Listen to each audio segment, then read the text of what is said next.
नमस्कार, राधे राधे। स्वागत है आप सभी का सुबोध इनफाइनाइट एजुकेशन में। आज हम बात करने वाले हैं बीएससी नर्सिंग फर्स्ट सेमेस्टर के इंपॉर्टेंट टॉपिक्स के बारे में। Don't miss out. मिस नहीं करना है आपको। एनाटॉमी एंड फिजियोलॉजी के मोस्ट इंपॉर्टेंट क्वेश्चन के बारे में हम बात करेंगे, जो कि एग्जाम में हर साल पूछे जाते हैं, हर सेमेस्टर में हर साल पूछे जाते हैं। तो हर एग्जाम के लिए इंपॉर्टेंट है ये BS nursing first semester anatomy and physiology. Start करते हैं आज की क्लास। देखो, सबसे पहले तो आप सबको सिलेबस के बारे में पता ही है। एग्जाम आ चुकी है तो सिलेबस का तो पता होगा ही। तो फर्स्ट अपन देखते हैं ब्लड एंड इम्यूनिटी के बारे में। ब्लड और इम्यूनिटी जो आपका टॉपिक है, उनमें क्या इंपॉर्टेंट है, तो इसमें देखो कंपोजिशन ऑफ ब्लड आने के फुल चांसेस है। ठीक है, ब्लड ग्रुप हो गया, ब्लड कोगुलेशन की जो प्रोसेस होती है और उनको कौन कौन से फैक्टर अफेक्ट करते हैं, इनके बारे में आप जरूर पढ़ के जाए। हीमियोस्टेसिस हो गया, इरिथ्रोपोइसिस की प्रोसेस हो गई, ये दोनों जरूर आते हैं। और इरिथ्रोपोइसिस की तो ये मान लीजिए आप 90% चांस है कि इस बार आएगा। ठीक है, 90% चांस है इरिथ्रोपोइसिस के। आगे चलते हैं। चल, morphological classification of leucocyte and its function. Leucocytes आप सबको पता है, ल्यूकोसाइट्स हो गया, इरिथ्रोसाइट्स हो गया, तो इन सभी के क्लासिफिकेशंस के बारे में आप देख लेंगे। अब सर आप बोलोगे कि क्लासिफिकेशन तो ल्यूकोसाइट के होते हैं, तो बिल्कुल ल्यूकोसाइट का जो क्लासिफिकेशन होता है, ग्रेनुलोसाइट और एग्रेनुलोसाइट, उन दोनों के बारे में आप जरूर बढ़ के जाए। वो क्लासिफिकेशन 5 नंबर में पूछ सकता है। ठीक है, इम्यूनिटी के टाइप्स हो गया, इम्यूनिटी होती क्या है, उसके टाइप्स बताइए, types of immune response. Okay, ये जरूर पढ़ के जाए। अगला आता है cardiovascular system. Long type question या ऐसे टाइप के क्वेश्चन, इसमें से ज्यादा चांसेस रहते हैं आने के। ठीक है, मोस्ट इंपॉर्टेंट जो हम बोल सकते हैं एनाटॉमी एंड फिजियोलॉजी का हर्ट, वो यही है सर। क्यों सर? क्योंकि इसमें हर्ट भी आता है, तो एना फिजियो का हर्ट भी यही है। Cardiac cycle, structure of heart, blood supply to heart, cardiac output हो गया, नॉर्मल वैल्यू और कौन कौन से फैक्टर इसको अफेक्ट करते हैं। जो फैक्टर्स होते हैं ये जरूर आप पढ़ के जाए। जितने भी फैक्टर्स, जैसे बीपी का हो गया, ब्लड प्रेशर का जो फैक्टर होते हैं, कौन कौन से फैक्टर अफेक्ट करते हैं बीपी को, ब्लड प्रेशर को, सब आपको बता रखा है, क्लासेस में ले रखा है, नोट्स आपको डाल रखे हैं टेलीग्राम पर भी, तो ये जरूर देखिए आप। पल्मोनरी सर्कुलेशन, दो टाइप का सर्कुलेशन होता है, आपको पता हो तो, पल्मोनरी वाला। ठीक है, हार्ट में दो टाइप का सर्कुलेशन होता है, तो वो दोनों टाइप का सर्कुलेशन आपको याद करना है। रेस्पिरेटरी सिस्टम की हम बात करें, देखो हार्ट में उसकी पूरी स्ट्रक्चर और उसके जो फिजियोलॉजिकल है, वो दोनों आप याद करें। रेस्पिरेटरी सिस्टम की तरफ हम बढ़े तो इसमें आता है डिफाइन रेस्पिरेशन, बड़ा क्वेश्चन बन सकता है। ठीक है, फिजियोलॉजिकल ऑफ रेस्पिरेशन, जो कि इसकी मैकेनिज्म होती है, रेस्पिरेशन की जो मैकेनिज्म होती है वो याद रखें। Respiratory volume and its capacity, lungs capacity आती है, लंग्स कैपेसिटी आती है वो। पल्मोनरी वेंटिलेशन हो गया। एंटीरियर ऑफ लेरिंग्स, क्या सर? एंटीरियर ऑफ लेरिंग्स हो गया। नेक्स्ट आता है डायफ्राम। डायफ्राम की स्ट्रक्चर 5 नंबर में पूछ सकता है।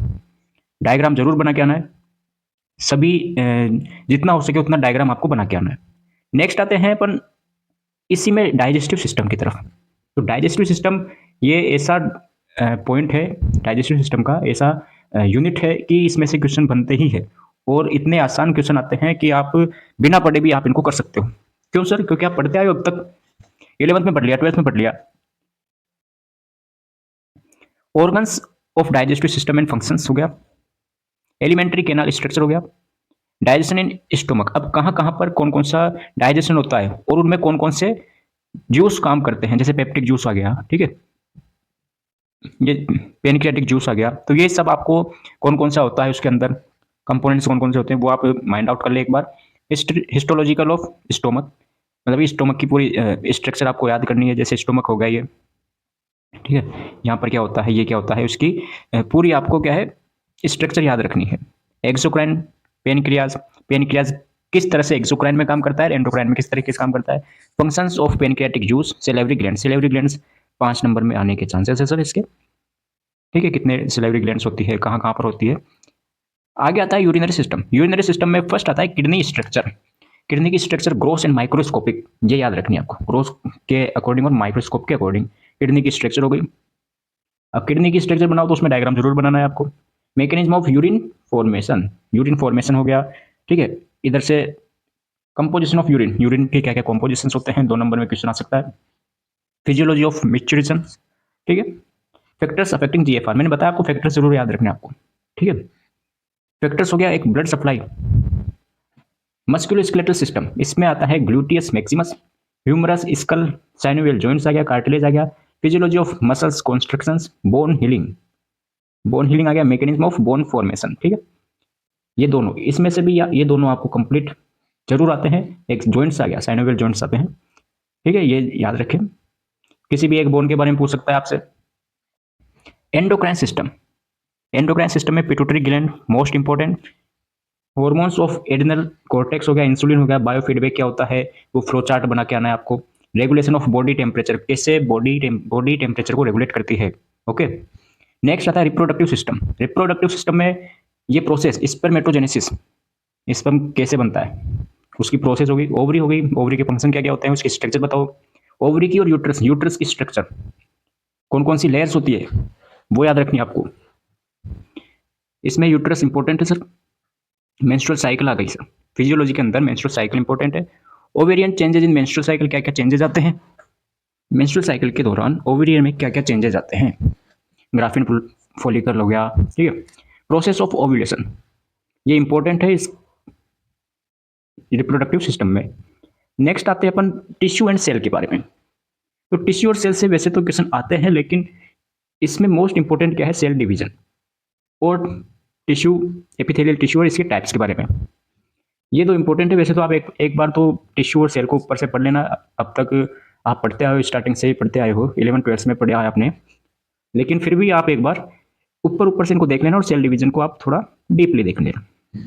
इसके साथ लिम्फ नोड हो गया, लंग्स हो गया, स्ट्रक्चर ऑफ स्किन हो गया, स्ट्रक्चर ऑफ आई हो गया, थोरेसिक एरोटा हो गया, ठीक है, क्रेनियल नर्व के फंक्शन हो गया, रिफ्लेक्स आर्क, इसका डायग्राम याद रखना है, सीएसएफ, सीएसएफ हो गया, ब्रेन के पार्ट्स हो गए, सेरेबेरम, ठीक है। एक हाइपोथैलेमस को भी आप देख लेना एक बार, हाइपोथैलेमस, ठीक है, अलग सेपरेट भी आपसे क्वेश्चन पूछ सकते हैं, ठीक है। अब सर ये तो हो गया इंपॉर्टेंट क्वेश्चंस के बारे में, इंपॉर्टेंट टॉपिक्स के बारे में, ये तो आपको करके ही जाने हैं सर।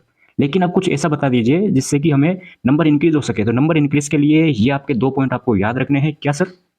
डायग्राम पक्का बनाना है आपको। हार्ट हो गया, नेफ्रॉन हो गया, ब्रेन हो गया, एटसेट्रा जो भी स्ट्रक्चर हो गए, यूट्रस हो गया तो यूट्रस का बनाना है, फीमेल रिप्रोडक्टिव सिस्टम हो गया, मेल रिप्रोडक्टिव सिस्टम हो गया, जिसका भी आपको क्वेश्चन पूछे डायग्राम जरूर बना के आना है। 90% चांस रहते हैं डायग्राम जरूर बना के आना है। इसमें से डायग्राम बना के आओगे अच्छे नंबर आएंगे। दूसरा फ्लो चार्ट याद रखो।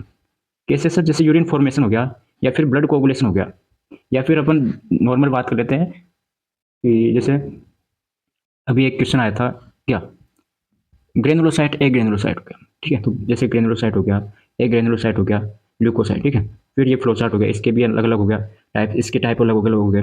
तो ऐसे फ्लो चार्ट आपको याद रखने हैं। कोगुलेशन की प्रोसेस है, इसके वही इंट्रिंसिक पाथवे, एक्सट्रिंसिक पाथवे हो गया, ठीक है। तो ये आपको जरूर करके आना है, क्योंकि इनमें से आपके एग्जाम में मार्क्स इंक्रीज करने के मेथड है ये, ठीक है। जैसे फ्लो चार्ट हो गया, डायग्राम हो गया, ये जरूर बना के आओगे तो आपके नंबर बहुत अच्छे आएंगे, ठीक है। तो ये तो आपको जरूर करके ही जाना है। और बड़ा क्वेश्चन आपको कहाँ से आ सकता है सर? बड़ा क्वेश्चन आपके एक तो कार्डियोवास्कुलर सिस्टम से, ठीक है, कार्डियोवास्कुलर सिस्टम हो गया, रेस्पिरेटरी सिस्टम हो गया, डाइजेस्टिव सिस्टम हो गया, ठीक है। ये 3 चांसेस है जहाँ से बड़ा क्वेश्चन आने के चांस है। ओके, पूरी स्ट्रक्चर हो गई। तो ये आपको करके ही जाना है। मोस्ट इंपॉर्टेंट टॉपिक्स है। अगर आपको सोशियोलॉजी एंड साइकोलॉजी के भी चाहिए तो कमेंट जरूर करें। वो टेलीग्राम की लिंक दी गई है डिस्क्रिप्शन में, जाके चेक करें। मिलते हैं लेक्चर में नए वीडियो के साथ। राधे राधे।